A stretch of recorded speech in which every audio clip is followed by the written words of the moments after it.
လုံးပဲမင်္ဂလာပါရှင်ချို cooking channel မှာပြန်လည်ကြိုဆိုပါရရှင်ကျမဒီနေ့လှုပ်ရှားမဲ့ဟင်းလေးကတော့ကြောက်ပွင့်တုပ်ဟင်းလေးပဲဖြစ်ပါတယ်ရှင်အားလုံးပဲလိုက်ပါကြည့်ရှုပေးကြပါအောင်နော်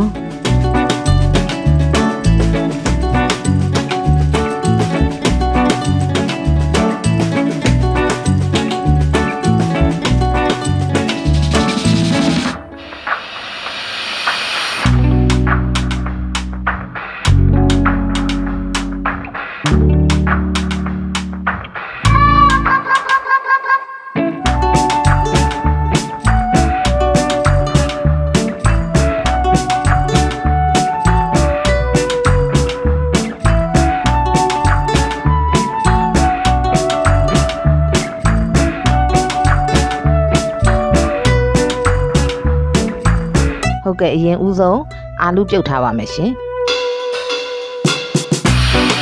ပြုတ်ပြီးရင်တော့အခွန်လေးနှွားပြီးတော့စိတ်ထားပါမယ်ရှင်ဟုတ်ကဲ့ပြီးသွားရင်တော့ကျွန်မစီချက်ချက်ပါမယ်ရှင်စီချက်ချက်ဖို့အတွက်ကိုစီအရင်ထည့်ပါမယ်စီလေးပူလာပြီဆိုရင်တော့ကျွန်မစနွင်းထည့်ပါမယ်ရှင်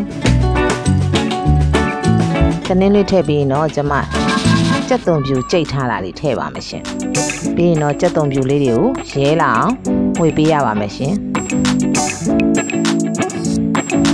ပြီးရင်တော့အကြက်သွန်ပြူအဖက်ကလေးတွေကျွန်မဆယ်ထားပါမယ်နော်အရေးတက်တက်အဖက်တက်တက်ကလေးခွဲထားပါမယ်ရှင်ပြီးရင်တော့ကြောက်ပွင့်လေးတွေကိုလည်းမှုထားပါမယ်ခရမ်းကျင်သီးလေးတွေကိုလည်းလှီးထားပါမယ်ရှင်ပြီးရင်တော့မြေပဲတွေကိုလည်းကြိတ်ထားပါမယ်ရှင်ဟုတ်ကဲ့အခုဆိုရင်တော့စတုပ်ပြပါမယ်နော်ဟုတ်ကဲ့ပြီးရင်တော့အခုမှုထားတဲ့ကြောက်ပွင့်တွေကိုကျွန်မစိတ်ထားတဲ့အာလူးတွေထည့်ပါရှင်ပြီးရင်တော့ငရုတ်သီးစိမ့်ထည့်ပါမယ်ခရမ်းကျင်သီးတွေထည့်ပါမယ်ရှင်ပြီးရင်တော့ကျွန်မမြေပဲထည့်ပါတယ်ရှင်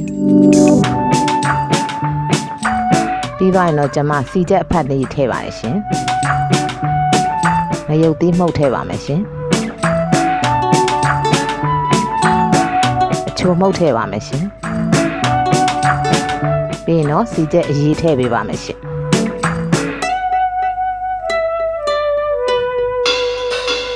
ပြီးသွားရင်တော့ကျွန်မပဲမှုတ်အကြက်မှုတ်ထည့်ပါရှင်ပြီးရင်တော့တံမယာသီးညှစ်ပါမယ်ရှင်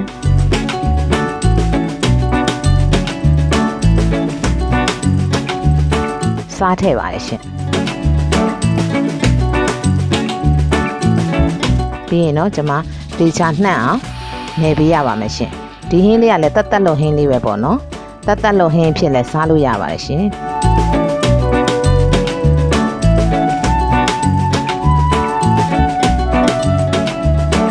ဒီတုပ်ကလေးကလည်းထမင်းမိတ်စေပါတယ်နော်တငယ်ချင်းတို့လည်းတုပ်စားကြည့်ကြပါနော်ဟုတ်ကဲ့တီတီချာချာလေးပေါ့နော်နှံ့အောင်နေပေးရပါမယ်ရှင်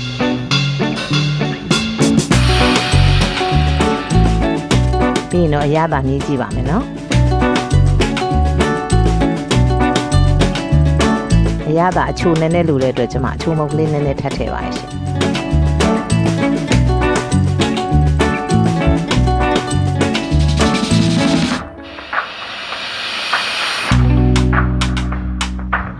ဟုတ်ကဲ့အခုဆိုရင်တော့